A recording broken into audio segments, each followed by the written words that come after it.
Откако Русија започна со воздушни напади врз цели во Сирија, се зголеми ризикот од можен судир со коалицијата предводена од Соединетите држави, која исто така извршува воздушни напади врз милитантите на Исламската држава во Сирија. За да се намалат тие ризици, Соединетите држави и Русија од денеска започнуваат воени консултации. Ова го договорија во Њујорк шефовите на дипломатиите на двете земји Џон Кери и Сергеј Лавров.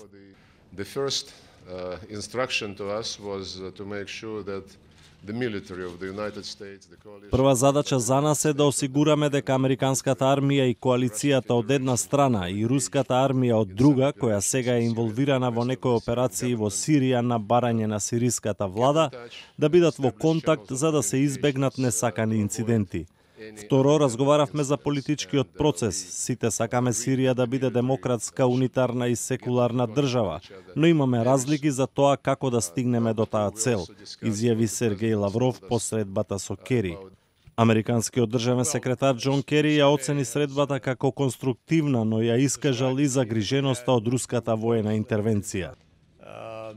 Concerns that we have obviously about the nature of the targets, the type of targets and the need for clarity with respect to them. Загрижени сме поради целите на руските воздушни напади. Не сме убедени дека цели се позициите на ИСИЛ, изјави Кери.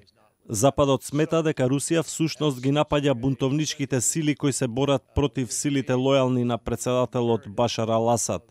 И Калет Која, председател на Националната коалиција на сириските опозициони сили, смета дека Русија настојува да му помогне на Асад и оти не се бори против милитантите на Исламската држава.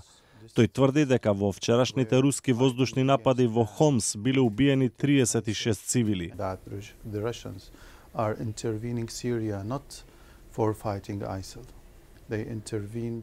Русија интервенира не против ИСИЛ, туку да му го продолжи животот на Асад, изјави Која за Ројтерс. Ова е прва воена интервенција на Русија надвор од земјите на поранешниот Советски сојуз од инвазијата врз Авганистан во 1979 година. Русија тврди дека цел се терористите и милитантите на Исламската држава. Американски представници оценуваат дека руската интервенција во Сирија е долевање масло на огнот.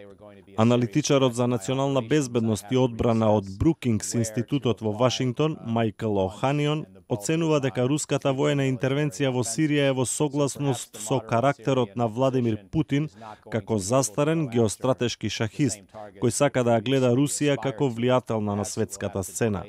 Целата ситуација е предизвик за нас да изготвиме нова стратегија, која ќе ја земе предвид реалноста од руското присуство таму и да излеземе со нова парадигма за тоа што сакаме да постигнеме во Сирија, вели О'Ханион.